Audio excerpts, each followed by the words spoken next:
ઘરે તાપમાન કેવી રીતે માપવું? અન્ય ચેપી રોગોની જેમ જ તાવ એ કોવિડ-19નું પણ સામાન્ય લક્ષણ છે. આપણા શરીરનું સામાન્ય તાપમાન લગભગ 98.6 ડિગ્રી ફેરનહીટ અથવા આશરે 37 ડિગ્રી સેલ્સિયસ હોય છે. સામાન્ય રીતે આપણે તાપમાનને ફેરનહીટમાં માપીએ છીએ. 97 થી 99 ડિગ્રી ફેરનહીટ શરીરનું સામાન્ય તાપમાન છે. પણ જ્યારે આપણા શરીરનું તાપમાન સામાન્યથી વધવા લાગે ત્યારે આપણે તેને તાવ કહીએ છીએ. શરીરના તાપમાનને માપવાના ઉપકરણને થર્મોમીટર કહે છે. મેડિકલ સ્ટોરમાં મુખ્યત્વે 2 પ્રકારના થર્મોમીટર સરળતાથી મળે છે.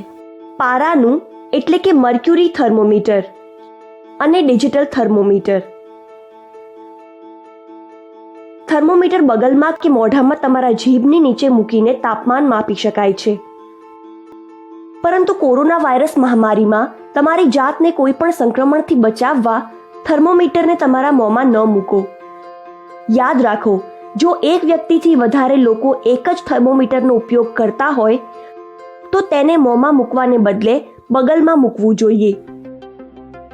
ચાલો જોઈએ કે મર્ક્યુરી થર્મોમીટરનો ઉપયોગ કેવી રીતે કરવામાં આવે છે. અલગ અલગ થર્મોમીટર કંપનીઓ અલગ અલગ ડિઝાઇનના થર્મોમીટર બનાવે છે. પરંતુ સામાન્ય રીતે થર્મોમીટરમાં વચ્ચે અંદરની બાજુએ પોલી નળીની અંદર પ્રવાહી પારો જોઈ શકાય છે. તમે થર્મોમીટરની ઉપર સેલ્સિયસ અને ફેરનહીટના નિશાનને જોઈ શકો છો. લાલ રંગની નિશાની મનુષ્યના શરીરના સામાન્ય તાપમાનને સૂચવે છે. તમારે તાપમાનનું અવલોકન કરવાનું છે અને તેને ફેરનહીટમાં નોંધવાનું છે.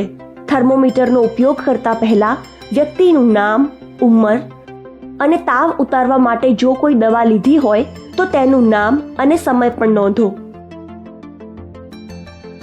થર્મોમીટરની ટીપને ચોખ્ખા કાપડ અથવા રૂથી સાફ કરો.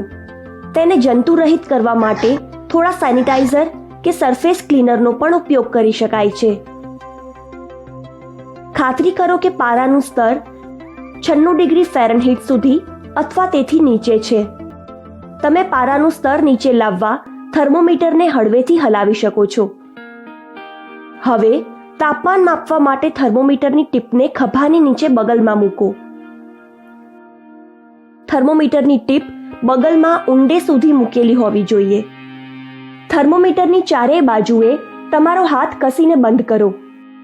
સ્થિર રહો અને થર્મોમીટરને અડો નહીં. 2 મિનિટ રાહ જુઓ અને પછી થર્મોમીટર તપાસો. શરીરના તાપમાનને કારણે પ્રવાહી પારો ઊંચો જાય છે, જે તાવ દર્શાવે છે. આ કેસમાં તાપમાન 100 ડિગ્રી ફેરનહીટથી વધુ છે. તમે જ્યારે તાપમાન માપો ત્યારે તેને નોટબુકમાં સમયની સાથે નોંધો. ત્યારબાદ આ ચાર્ટ તમે ડોક્ટરને બતાવી શકો છો. થર્મોમીટરને પાછું તેના ખોખામાં મૂકતા પહેલા ટીપને સાફ કરો અને આખા થર્મોમીટરને સરફેસ ક્લીનરથી સાફ કરો. તેના પારાને 96 ડિગ્રી ફેરનહીટથી નીચે લાવી દો. ડિજિટલ થર્મોમીટરનો ઉપયોગ કેવી રીતે કરવો? પારા સાથે સંકળાયેલા જોખમોને ટાળવા માટે અને કાચ તૂટવાથી થતી ઈજાને ટાળવા માટે ડિજિટલ થર્મોમીટરનો ઉપયોગ કરવો જોઈએ. થર્મોમીટરને વાપરતા પહેલા ટીપને એક ચોખ્ખા કપડાં અથવા રૂ વડે સાફ કરો. થર્મોમીટર ઓન કરો. આ ડિજિટલ ડિસ્પ્લે છે. જ્યાં સુધી તે અગાઉ રેકોર્ડ કરેલા તાપમાન ડિલીટ ન કરે અને થર્મોમીટર સેટ ન કરે ત્યાં સુધી રાહ જુઓ. થર્મોમીટરને બગલમાં ઊંડે તેની ટીપ રહે તે રીતે મૂકો. થર્મોમીટરની આજુબાજુ તમારો હાથ બંધ કરો. સ્થિર રહો. જ્યાં સુધી થર્મોમીટર બીપ અવાજ ન કરે અથવા ફ્લેશ ન કરે ત્યાં સુધી રાહ જુઓ. બીપ અવાજ પછી તેને બગલમાંથી કાઢો અને ડિસ્પ્લે ઉપર તાપમાનનું રીડિંગ વાંચો. નોટબુકમાં આ તાપમાન અને તેને માપવાનો સમય નોંધો. આ રીતે આપણે નિયમિત રીતે શરીરનું તાપમાન માપી શકીએ છીએ. હવે ડિજિટલ થર્મોમીટરને સ્વિચ ઓફ કરો.